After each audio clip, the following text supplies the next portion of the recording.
ஓம் ஸ்ரீராம ராம ராமேதி ரமே ராமே மனோரமே சகசிரநாம தத்துல்யம் ஸ்ரீராம நாம வராணனே.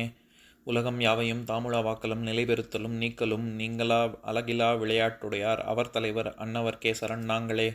எத்திர எத்திர ரகுநாத கீர்த்தனம் தத்திர தத்திர கிருத்தமாஸ்தகாஞ்சலிம் வாஷ்பவாரி பரிபூர்ணலோச்சனம் மாருதிம் நமது ராட்சசாந்தகம்.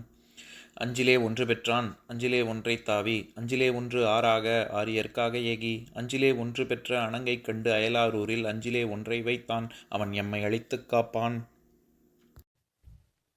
இன்னைக்கு நம்ம கம்பராமாயணத்துல பாலகாண்டத்துல தாடகை வதை படலத்துல 30வது பாடல் பார்க்க போறோம். சிலம்புகள் சிலம்பிடை செரித்த கடலோடும் நிலம்புக மிதித்தனள் நெளித்த குழி வேலை சலம்புக அனல் தருகன் அந்தகனும் அஞ்சி பிளம்புக நிலகிரிகள் பின்தொடர வந்தாள். இதுதான் பாட்டு. இப்ப பதம் பிரிச்சு பொருள் பார்க்கலாம். சிலம்புகள் சிலம்பிடை செரித்த கடலோடும், கால்களில் அணிந்த சிலம்புகளுக்கு இடையே மலைகளை செரியும்படி வைத்த கால்களோடும் நிலம்புக மிதித்தனள் நிலம் கீழே புகும்படி மிதித்தாள்.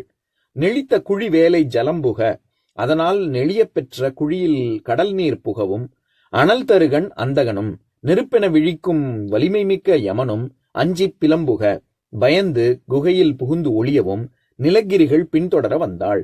நிலத்தில் உள்ள மலைகள் எல்லாம் பின்னே தொடர்ந்து வரவும் தாடகை வந்தாள்.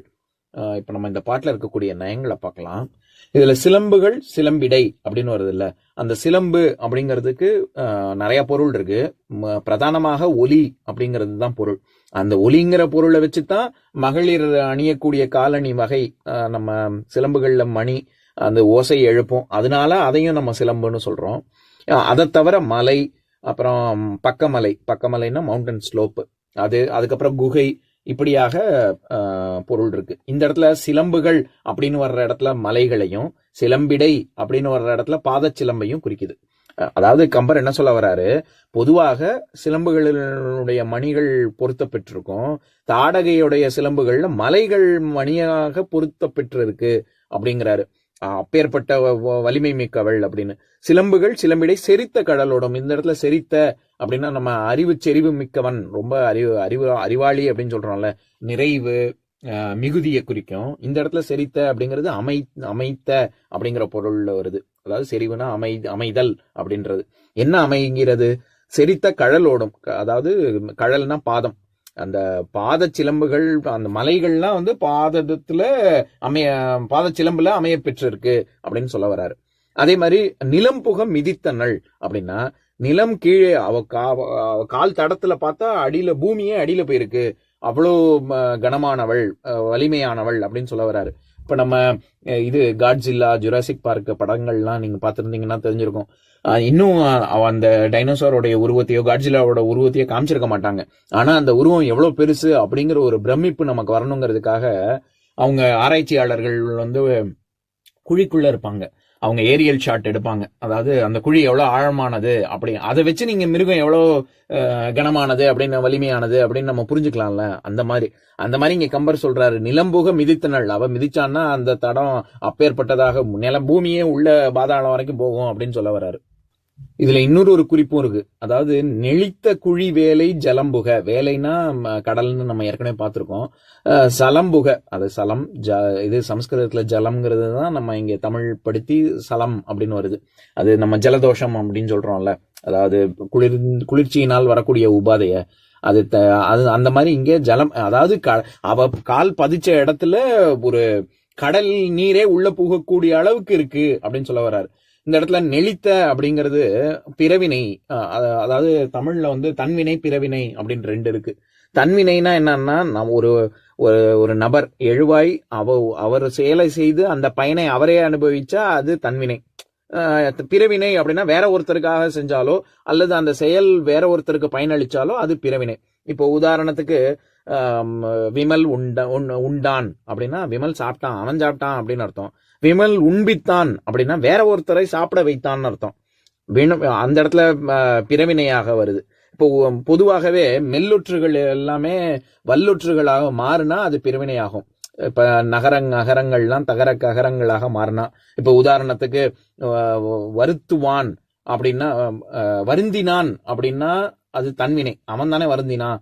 வருத்துவான் அப்படின்னா வேற ஒருத்தரை வருந்தும்படி செய்தான் அப்படின்னு அர்த்தம். திருந்தினான், திருத்தினான். அதே மாதிரி அடங்கினான் அப்படின்னு. அதே இது ரெட்டித்துவும் வரும். இப்ப ஆடினான் ஆட்டினான் அப்படின்னு டகரம் ரெண்டா வருது இல்ல, மாறுவான் மாற்றுவான் அப்படின்னு அந்த மாதிரியும் வரும். அதே மாதிரி செய்தான் செய்வித்தான் அப்படின்னு வரும். அந்த மாதிரி எதுக்கு இந்த வித்தியாசம் நமக்கு தெரிஞ்சுக்கணும் அப்படின்னா, இந்த பாட்டுல நெளிந்த குழிவேலை ஜலம்புகன்னு கம்பர் சொல்லல, நெளித்த குழிவேலை ஜலம்புக அப்படின்னு. அப்படின்னா என்ன அர்த்தம்? நெளித்த அப்படின்னா பிறவினை. என்ன சொல்ல வராரு, நம்ம ஏற்கனவே இது விஸ்வாமித்திரர் வந்து ராமர் விஸ்வாமித்திரர்கிட்ட என்ன கேட்பாரு, இந்த மாதிரி எப்படி என்னுடைய அரசன் தசரதன் எப்பேற்பட்ட ஆட்சி செய்யறாங்க, என்னுடைய அப்பா உன்னுடைய ஆட்சியில இப்படி ஒரு பாளையம் நிலமா, எப்படி பூமி இப்படி இருக்க முடியும் அப்படின்னு கேட்கிறாருல. அதனாலதான் இங்க சொல்லும் பொழுது இயல்பாகவே பூமி அப்படி இல்ல, தாடகையினுடைய கொடுமையினால அப்படி இருக்கு அப்படின்னு சொல்றாருல. அதனால இங்க நெளிந்த குழி வேலைன்னா அவ கால் பதிச்சா அப்படி ஆச்சு அப்படின்னு அர்த்தம் இல்ல. நெளித்த அவள் வந்து இயற்கையவே மாற்றக்கூடிய அளவிற்கு வல்லமை பெற்றவள் அப்படின்னு கம்பர் இங்க சொல்ல வர்றாரு. அதனாலதான் நெளிந்தன்னு சொல்லாம நெளித்த அப்படிங்கிறாரு. ஏன்னா கடல் ஆகாயம், கடல் நீர் இருக்கக்கூடிய ஒரு இடம் இருக்குல்ல, அத வந்து கடல் ஆகாயம் அப்படின்னு சொல்லுவாங்க. கம்பர் என்ன சொல்ல வராரு, கடல் ஆகாயத்தையே இவள் மாற்றக்கூடியவள், இவளுடைய தடம் வச்சு கடல் நீரே அங்க உள்ள புகுதுன்னா அங்க ஒரு கடல் ஆகாயத்தை இவ செயற்கையாக உண்டு பண்றாள். அதனால இயற்கையுடைய தன்மையவே மாற்றக்கூடியவள் அப்படிங்கறதுனால நெளிந்தன்னு சொல்லாம நெளித்த அப்படின்னு சொல்றாரு. அனல் தருகன் அந்தகனும் அஞ்சி பிளம்புக அப்படின்னு வர்ற இடத்துல தருகன் அப்படின்னா வலிமைன்னு அர்த்தம். அதுவும் நம்ம ஏற்கனவே கம்பராமாயணத்துல பாலகாண்டத்துல மிகை பாடல்கள்ல 13வது பாடல் பார்த்திருக்கோம். அதாவது காப்புச்செய்யுள்ள பிள்ளையார வணங்கக்கூடிய பாடல். அதை நான் இன்னொரு தடவை படிக்கிறேன் கேளுங்க.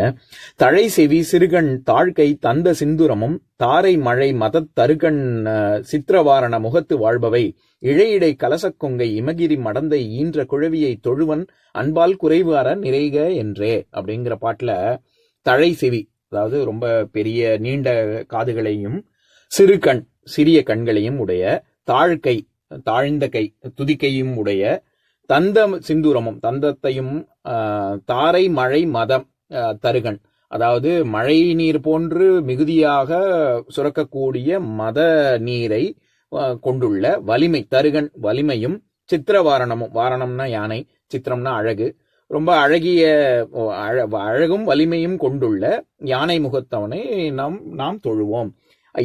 எப்பேற்பட்டவன்?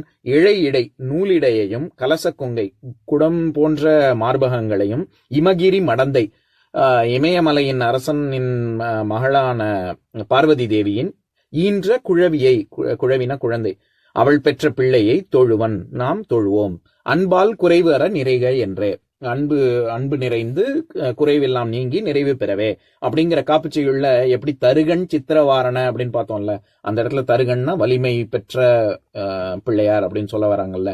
அந்த மாதிரி இந்த பாட்டிலையும் தருகன், அதாவது எப்பேற்பட்ட யமன், அனல் தருகன் அந்தகனும் அஞ்சி பிளம்புக. அந்தகன், அந்தம்னாலே முடிவுன்னு அர்த்தம், முடிவை கொடுப்பவன் யமன், அதனால யமனுக்கு அந்தகன்னு பேரு. எப்பேற்பட்ட அந்தகன் அப்படின்னா அனல் தருகன் அந்தகனும், அப்படியே பார்த்தா அப்படி நெருப்பு நம்மளை சுடக்கூடிய அளவுக்கு விழிகளை கொண்டுள்ள வலிமை மிக்க யமன் அப்படின்னு சொல்ல வராரு. அஞ்சி பிளம்புக அப்படிங்கிற இடத்துல அவன் பயந்து எங்க போறானா, குகைக்குள்ள போறான் அப்படின்னு. அந்த இடத்துல பிலம் அப்படிங்கிற சொல்லுக்கும் நிறைய பொருள் இருக்கு. பாதாளம், குகை, அதுக்கப்புறம் கீழறை, நம்ம பேஸ்மெண்ட்னு சொல்றோம்ல, கீழறை, அதை தவிர எலி பாம்புகளுடைய வலை, பாம்பு பொந்து, அந்த பொந்து அப்படியும் அர்த்தம் இருக்கு. இதை தவிர நம்ம சுரங்கம் இருக்குல்ல, அதுக்கும் பிலத்வாரம் அப்படின்னு சொல்லுவாங்க, சுரங்கத்துடைய நுழைவாயில். இந்த மாதிரியான பொருள் இருக்கு. இந்த இடத்துல பிலம்ங்கிறது குகையை குறிக்கும். அதாவது தாடகை எப்பேற்பட்ட கொடியவள் அப்படின்னா, யமனே அஞ்சி குகைக்குள்ள ஒளிஞ்சுக்க கூடிய அளவுக்கு அவளை பார்த்தான்னா அப்படின்னு அவனே நடுங்குவான். அப்படிங்கிறதுனால அப்பேற்பட்ட கொடியவள் தாடகை அப்படின்னு சொல்ல வராரு. நிலகிரிகள் பின்தொடர வந்தாள். இதுல கிரினா மலைன்னு அர்த்தம். கூட பரிவாரங்கள்லாம் வர்றது ஏதோ மலைகள்லாம் தொடர்ந்து வரக்கூடிய அளவுக்கு அவளுடைய இந்த பாட்டின் மூலமா கம்பர் சொல்ல வர்ற கருத்து வந்து தாடகையினுடைய வருகையினுடைய தன்மையும் அவளுடைய தோற்றமும் எப்பேற்பட்டதாக இருக்கு அப்படின்னு சொல்ல வர்றாரு. இந்த தோற்றத்தை வர்ணிக்கிறதுக்கு ஒரே ஒரு பாடல்ல அவர் எவ்வளவு உவமைகள் சொல்றாரு. ஒண்ணு, இது மணிகள், சிலம்புல இருக்கக்கூடிய மணிகள்லாம் மலைகள் அளவுக்கு இருக்கு. அவ கால் பதிச்சான்னா அவ எவ்வளவு உருவம் பெருசு அப்படின்னா அதுல கடல் நீர் புகக்கூடிய அளவுக்கு இருக்கு அப்படிங்கிறது ரெண்டாவது.